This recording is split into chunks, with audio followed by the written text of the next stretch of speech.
하나님의 전능하심은 우리가 말씀을 통하여 알 뿐만 아니라 내가 살아가는 삶의 현실 속에서 전능하심을 우리가 알게 되는데 그 알 수 있는 원인이 출발이 어디냐면 믿음입니다. 하나님의 전능하심을 내가 믿을 때 그 믿음이 하나님의 전능하심을 경험하게 되고 그 경험하는 현장은 우리의 삶의 현장이 되면서 우리가 믿는 자가 누리는 많은 은혜를 누리게 되어지는 것이죠. 늘 얘기하지만 다윗 같은 경우도 골리앗을 보고 두려워 떨지 않고 싸우러 나갈 수 있었던 힘은 믿음의 힘이었지 않습니까? 근데 그 믿음이 하나님의 능력을 믿잖아요. 전쟁은 하나님께 속했고 또 저 거대한 골리앗이라 할지라도 이기게 해 주실 것이라는 믿음요. 근데 그 믿음의 출발이 어디서부터 됩니까? 하나님의 약속의 말씀으로부터 출발이란 말이에요. 다윗이나 또 요셉, 많은 믿음의 선진들도 어머니 못해서 태어나면서부터 믿음의 사람이 되는 건 아니잖아요. 디모데에서 어려서부터 성경을 알았다 말씀하는 것처럼 모세도 어머니 품 안에서 하나님의 율례를 배운 거잖아요. 그것처럼 하나님의 모든 말씀들이 언약들이 이를 배우면서 알게 되면서 그걸 믿게 되고 믿으니까 믿음의 눈으로 바라보니 세상을 사는 현장에서 하나님의 전능하심이 나타난단 말이에요. 경험된다고 말이에요. 그러니까 전능하심을 우리는 고백하게 되어지는 것입니다. 오늘 시편 기자도 1절에서 전능하시니 여호와 하나님께서 말씀하사라고 말씀을 해요. 그러니까 하나님의 말씀은 하나님을 전능하신 하나님으로 바라보았다는 거죠. 그러면서 하늘을 해돋는 데부터 지는 데까지 세상을 부르셨다. 이 말은 온 세상의 만물을 하나님께서 말씀으로 창조하신 것을 말씀하는 거죠. 부르셨다라고 말씀하셨다. 그러니까 예를 들어 해를 명하여 부르시니 해가 오고 땅 끝에서 명하니 땅들이 생기고 모든 것이 그렇잖아요. 창세기 1장 2장 보면 하나님께서 말씀하시니 있었고 이게 전부 하나님의 전능하신 능력 속에 이루어진 것들이란 말이에요. 그래서 전능하사 천지를 만드신 하나님 아버지를 내가 믿는다라는 고백도 하는 것이죠. 그래서 온 세상을 다스리고 섭리하시는 하나님, 창조하시고 섭리하시는 하나님을 말씀한다는 겁니다. 그러면서 2절에 보면 온전히 아름다운 시온에서 하나님의 빛을 비추셨도다라고 말씀하고 있는데 이 시온은 늘 말씀드리지만 시온산이에요. 그 시온산 언덕에는 예루살렘 성이 있고 안에 성전이 있어요. 그래서 시온을 성경에서 시편에서 특별히 시온을 많이 말하는데 이 시온은 항상 하나님의 성전이 있는 것을 말하는 거죠. 시온산 언덕을 말하는데 그것을 아름답다라고 표현하고 있습니다. 그것도 온전히 아름답다라고 말씀하는 것은 하나님이 땅 끝에서부터 해돋는 데부터 지는 데까지를 다 부르신 하나님께서 모든 걸 다스리는 하나님께서 특별히 예루살렘은 온전하게 아름답게 만들어 놓고 거기에 거하시는 하나님이시라는 거죠. 그 온전함과 아름다움은 어디에 있다? 성전에 있다. 하나님의 임재하심 속에 있다라고 볼 수 있는 것이죠. 그래서 아름다운 거예요. 아름다움이 그냥 북의 꽃을 보고 아름답고 세상 여러 만물을 보면 아름답죠. 그래서 참 아름다워라 우리가 찬송도 하는 것처럼 아름답죠. 근데 그 아름다운 이유가 뭐냐? 단순히 아름다움이 아니라 하나님의 솜씨가 아름다운 거예요. 하나님이 함께하고 다스리며 섭리하심이 아름다운 거예요. 그것도 온전히. 이것이 바로 하나님의 임재, 하나님의 손길, 하나님의 섭리를 다 노래하는 것이다 그 말이에요.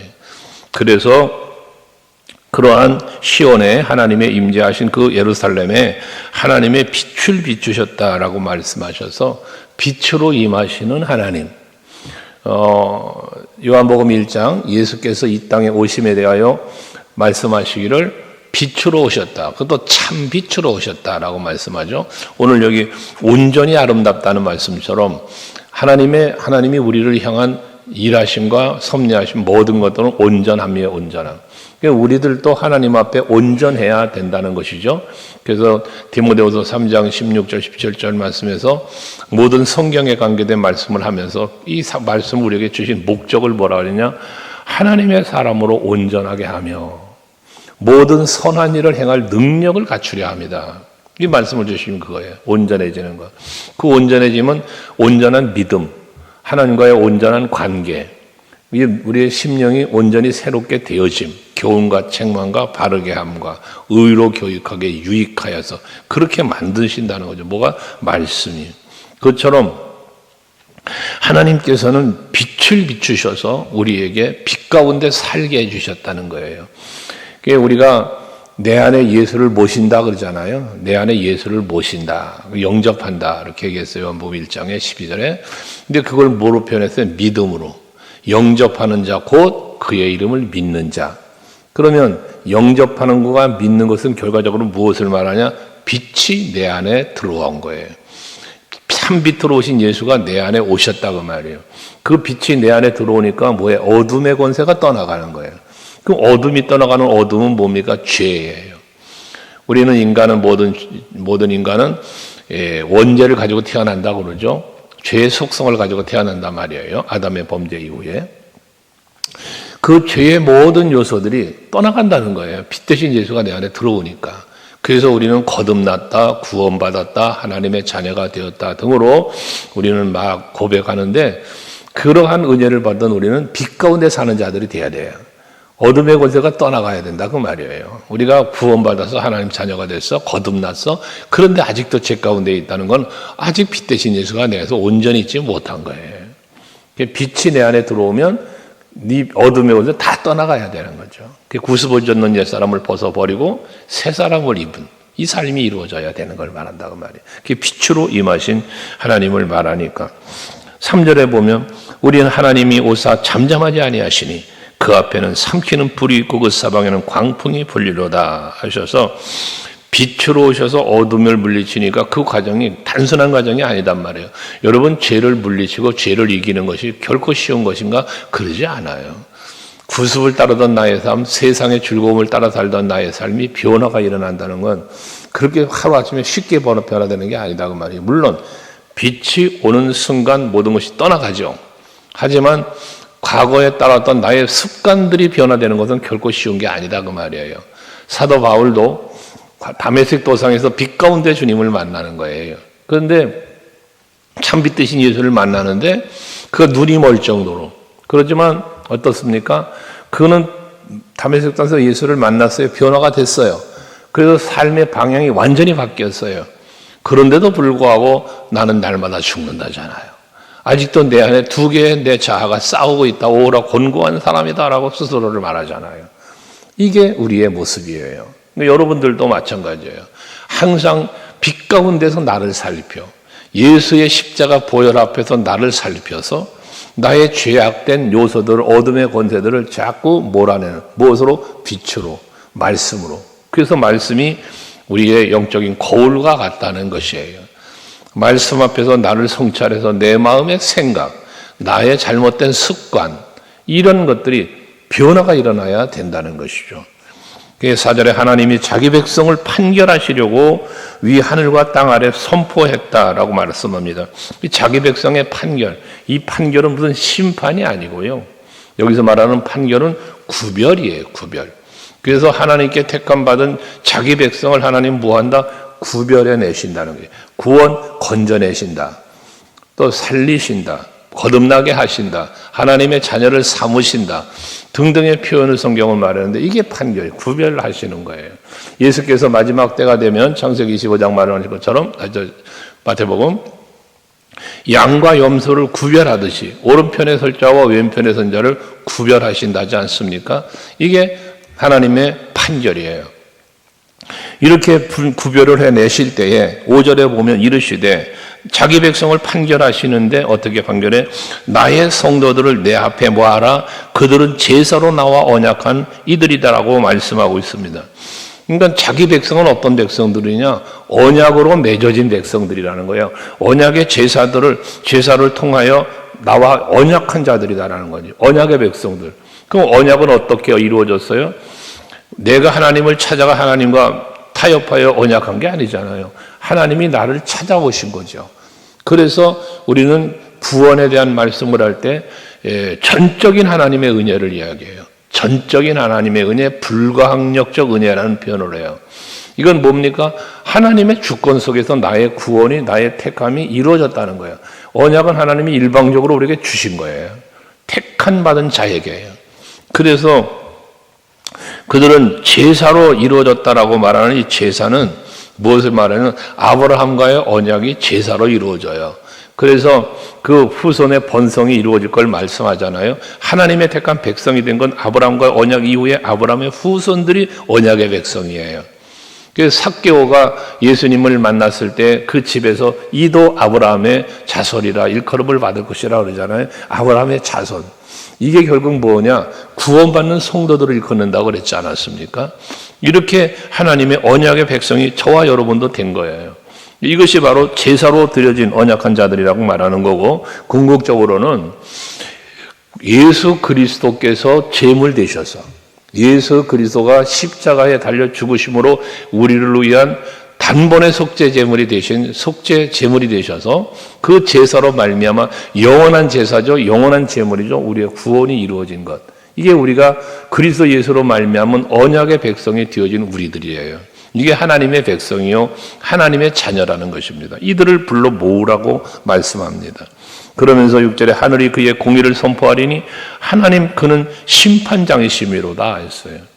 그러니까 모든 선택도 구별하심도 또 선과 악을 또 판단하시고 은총과 멸망을 주시는 것처럼 이 모든 심판장이 여호와 하나님이시다는 것이거든요. 그래서 여러분에게 늘 말씀하는 거 그거예요. 내가 인생에 성공했냐 실패했냐, 내가 신앙의 성공자냐 실패자냐는 하나님 앞에 설 때 나타난다. 하나님 앞에 심판장 대신 하나님께서 착하고 충성된 종아 성공, 악하고 게으른 종아 실패가 되는 거예요. 그래서 우리는 항상 하나님 앞에 심판장 되시는 주님 앞에 설 준비를 하며 살아야 된다라고 말씀하고 있는 것입니다. 그런데 이 심판장에 대해서 7절에 말하기를 나는 내 백성아 들을지어다 하며 이 자기 백성들을 불러 모은다 그랬잖아요. 이렇게 택함 받은 자들, 구원함을 얻은 자들 이들에게 말씀하는 게 들어라 하면서 나는 하나님 곧 네 하나님이로다 하십니다. 그러니까 하나님은 나의 하나님이 되어야 한다는 말씀을 말하잖아요. 여러분 아무리 전능하셔도 아무리 긍휼이 많고 능력이 있이 모든 것을 다스리고 섭리한다 할지라도 그 하나님이 나의 하나님이 되어야지. 아무리 예수께서 강력한 참빛으로 오시는 예수라 할지라도 그 빛 대신 예수가 내 안에 오셔야지. 영접해야지. 믿어야죠. 그러지 않으면 빛의 의미가 없잖아요. 그것도 동일한 말씀이에요. 요한복음 1장에 그러는 거잖아요. 참빛으로 우리의 구원을 위해서 오셨는데 많은 사람이 영접하지 않는다잖아요. 우리가 알지만 예수님을 십자가에 못 박아 죽인 무리들이 있잖아요. 예수님이 오셨는데도 영접하지 않고 믿지 않고 대적한 무리들도 있잖아요. 그런 거예요. 그것처럼 우리가 하나님을 나의 하나님으로 믿을 때 예수님이 참빛으로 오신 예수님을 내가 내 안에 모실 때 그 빛의 능력을 힘입어 살게 된다 그 말이에요.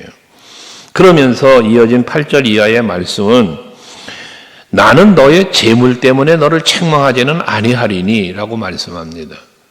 저들이 하나님 앞에 재물을 드리며 제사를 드리지 않겠어요? 제사로 언약한 나의 언약한 자들이라고 말한 것처럼. 근데 그 제사의 재물 때문에 하나님이 저들을 책망하지 않는데요. 성경이 그랬잖아요. 송아지를 잡아드려라, 양과 염소를 때로는 드리라 하시면서 비둘기도 드려라, 없거든 산비둘기라도 잡아서 드려라, 이런 식으로 말씀하잖아요. 그러니까 재물이 송아지가 아니어도 조그마한 산비둘기라 할지라도 주님 앞에 드려지는 제사는 하나님이 기쁘게 받으시는 거예요. 그러니까 하나님은 뭘 보신다? 재물을 보시지 않는다는 거예요. 하나님은 뭘 보신다 그랬어요? 순종을 보신다 그랬어요. 사무엘상 15장 22절에 보면 사울 왕이 아말렉을 진멸하라는 명령을 받고 싸우러 나갔다가 살찜 짐승들을 가지고 왔잖아요. 그때 사무엘을 통하여 그를 꾸짖는 꾸짖음이 뭡니까? 하나님 앞에 제물로 드리려고 살찐 짐승들 가져왔다는 거잖아요. 사울 왕의 이야기인즉슨 변명이죠.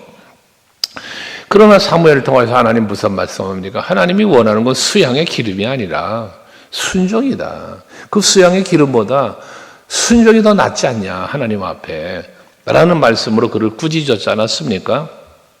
이것처럼 하나님은 재물 때문에 너를 책망하지 않는다는 거예요. 하시면서 하신 말씀들이 뭐냐면, 내가 내 집의 수소나 내 우리의 수염소를 가져가지 않는다. 왜?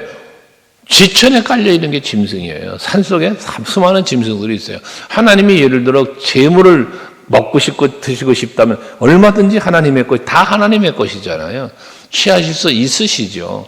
그러나 하나님은 그걸 원하지 않는다는 거예요. 어떤 짐승의 재물보다도 하나님이 요구하는 건 무엇이다? 순종이며 그 순종의 결과물들이 무엇인가? 감사라는 거예요. 감사. 그래서 뒤에 12절 그러잖아. 내가 가령 주려도 내게 이르지 않을 것은 세계와 거기에 충만한 것이 다 내 것입니다. 그렇잖아요. 모든 것이 하나님의 것인 건데 하나님이 재물에 무슨 그렇게 재물에 연연하신 분이 아니라는 거잖아요. 그래서 14절에 감사로 하나님께 제사를 드리며 지존하신 이에게 내 서원을 갚으며 그래. 그러니까 하나님이 요구하시는 것은 뭐다? 감사다. 감사. 그럼 이 감사가 어디서 출발된다? 믿음에서 출발되는 거예요. 감사가. 하나님의 전능하심, 택하심, 부르심, 언약하심, 성취하심, 이 모든 것들을 우리가 말씀을 통하여 알게 되고 믿는 거잖아요. 그 믿음의 눈으로 뭐 하는 거예요? 감사하는 거예요. 그 은혜를 누리는 것이고요. 그러니까 천지 만물을 창조하셨다 하나님이, 그 창조주 하나님이 나도 지으신 거예요. 그래서 하나님의 은혜라는 찬송을 우리가 하는 거잖아요. 나를 지으시니도 하나님, 나를 부르시니도 하나님, 나를 보내시니도 하나님. 오늘 우리가 살면서 우리는 믿음이 있잖아요. 오늘 이 한 날도 하나님이 나에게 주시는 선물의 날이다. 이게 뭐예요? 믿음이잖아요. 믿음. 그러니까 내가 심지어 고난을 당해도 환난을 당해도 즐거워한다잖아요. 무엇 때문에? 믿음 때문에. 하나님이 하실 일을 바라보기 때문에. 그 믿음의 결과물은 뭐다? 소망이기 때문에. 비록 내가 고난의 형편에 있어도 힘들고 어려운 상황에 처해 있어도 감사할 수 있는 이유는 이 고난 가운데서 나를 건져주시리가 하나님이시고 치유와 회복해 주시리가 하나님이심을 믿는 거예요. 난지 38년 된 환자도 고쳐주셨지. 12해 동안 혈루증을 앓는 여인도 고쳐주시지. 에스겔 골짜기에서 마른 뼈다귀들도 큰 군대를 이루시지. 아까 얘기했지만 어린 소년이 그 거대한 골리앗을 이기게 해주시지. 300명의 용사만 데리고도 미디안의 연합군들을 물리쳐 이기게 해주시지. 그러니까 성경에 보면 전부 다 무엇을 보여주고 있습니까? 하나님의 능력, 하나님의 자비, 나 위해서 십자가 지시기까지. 그러니까 하나님의 전능하심과 사랑의 풍성함이 성경을 통해서 우리에게 주시는 뭐예요? 교훈이에요. 이것이 내가 믿어질 때 감사가 있다고 말해요. 그런 하나님의 하나님 앞에 제사, 그러니까 재물이라는 자체보다 무엇을 원하신다? 감사를 원한다는 거예요. 그래서 15절도 말씀하잖아요. 환난 날에 나를 부르라. 내가 너를 건지리니 네가 나를 영화롭게 하리라 라고 말씀합니다. 환난 날에 나를 부른다는 건 뭘 말하는 거예요? 믿음이에요. 이것도 믿음. 내가 환난을 당하는 중에 하나님을 부른다? 이게 뭡니까? 나를 이 환난 가운데서 건지시고 나를 이 환난 가운데서 지켜주시리가 하나님이니까 하나님을 부르는 거잖아요.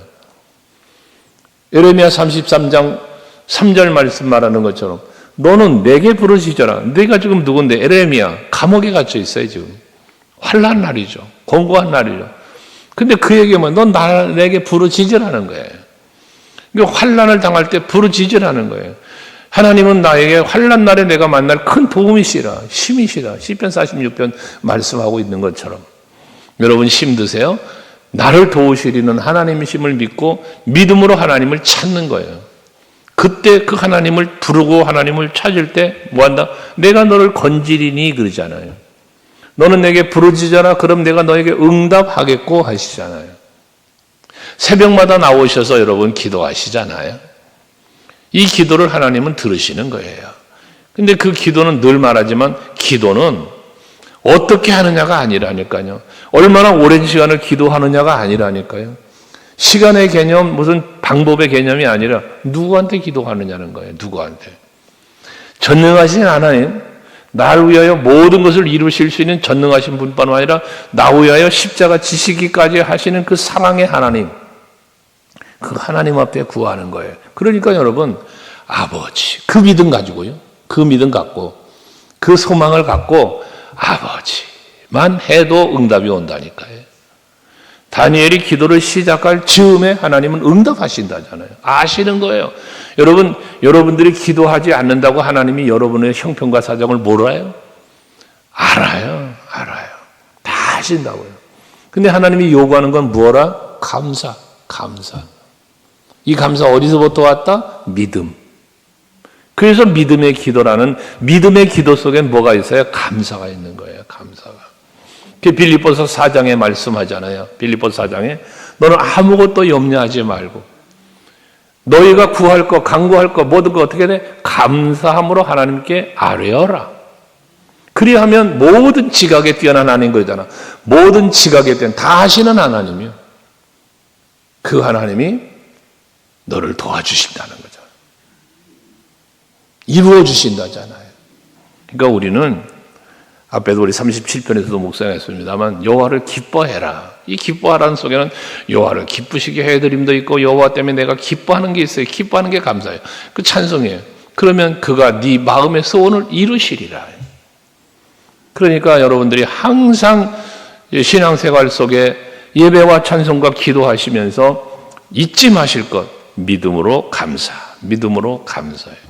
그러면 하나님은 여러분들에게 그의 합당한 은혜와 복으로 채워주실 줄로 믿습니다. 이 아침도 그런 아침이 되시고 이 하루가 그런 여러분의 하루가 될 수 있게 축복합니다. 기도하겠습니다.